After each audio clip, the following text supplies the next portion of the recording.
created this desire to start indie music? So there's a guy named Jeff Buckley who he passed away early, unfortunately, but he had this incredible album called Grace back in the 90s, and it was something that my piano teacher in high school showed me.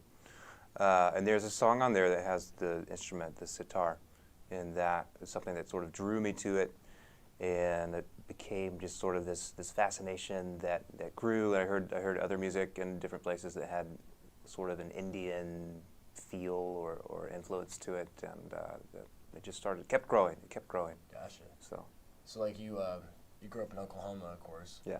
Did you always kind of have like a sense for music, even growing up? I think, well, I started playing guitar at 13. I had a couple bands I listened to back at that time, but somehow I got this idea in my head to play guitar, and then no one told me to do this, but I started writing songs and singing at the same time, and it just became a natural thing. And eventually I figured out that I loved it, and people seemed to respond well to it, so I started a band in high school. Started a band. Yeah. Now, let's talk about your album right now. Yeah. You're going on tour for Fall Off the Earth. Yes. What made you think of that name for the album? I'm glad you asked. So there's a song called Fall Off the Earth, for one. So that song was sort of born out of this idea of a couple things. Like one, so I wrote it with a friend of mine in Nashville named Makai Gray, and we sat down to write, and we talked about the frustrations of being a musician and how we have to like kind of continually take risks and continually put ourselves out there. And then we somehow started talking about the old world idea that the earth was probably flat, and so if you got on a boat and you went out into the middle of the ocean, that eventually you were going to fall off because the earth was flat. Yeah. And so some people believe the earth is flat again, but that's besides the point. But so it sort of came from that sort of analogy, and like, you know what, I'm going to go out in the middle of the ocean, and if I fall off the earth, then so be it, because I have to see what's on the other side. And I think you can say the same thing, not just for musicians, of course, but for, anybody looking to pursue their dreams in any sort of way in this great country we live in, ours. What do you actually have to say for anybody, not just musicians, for college students, but also just college students in general, pursuing anything they want? What's your message to them? You never know what's on the other side of something unless you try.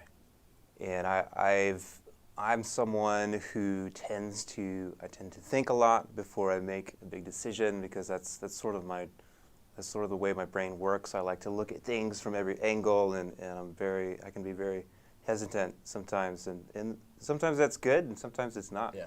But when you take the risk, what it does is it puts that question at rest, and you get to see like what comes out of this action. It's an adventure. Never live with doubt or regret. Yeah. Any kind of way. Yeah. Of course. I know now in 2005 you went to India. I did. What? I know you said like you fell in love with India. It's almost like your second home. Yeah. What made you want to go to India?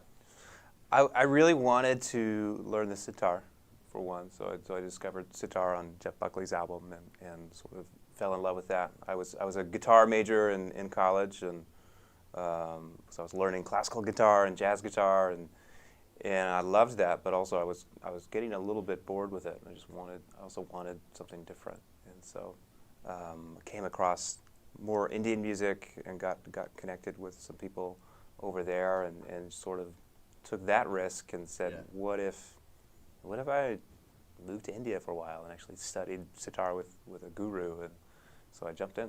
It's an experience right there. Yeah. Do you still go back sometimes? Yeah, I actually go almost every year, sometimes twice a year. I get to teach songwriting in a couple schools. Oh wow. So, yeah, I get to teach in English there. I don't have to try to bridge that gap, though it is a challenge in some ways. Some cases, yeah. But I love teaching. I love seeing the way that people respond to songwriting prompts and seeing what they create and come up with. And sometimes I'm teaching people that have never written songs before, and so it's an adventure. It's this side of things I never knew I would enjoy. Now, I know with anything you do, of course in your case, you know, music, I think anything you do, you have to have a purpose and meaning behind. So what I'm going to ask you is, what does your music represent, and what do you want people to get out of it?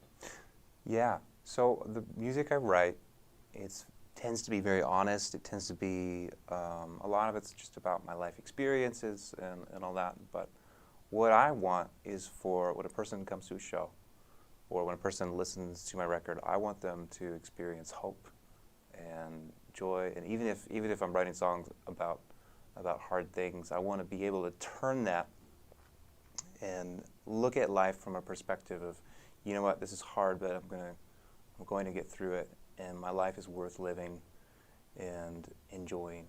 So I want people to walk away with a sense of that they are worth something, and worth being known, worth being loved, and that it's going to be okay. Awesome. Roger Jaeger at Stockton University, Fall Off the Earth album. Thank you very much. Thank you.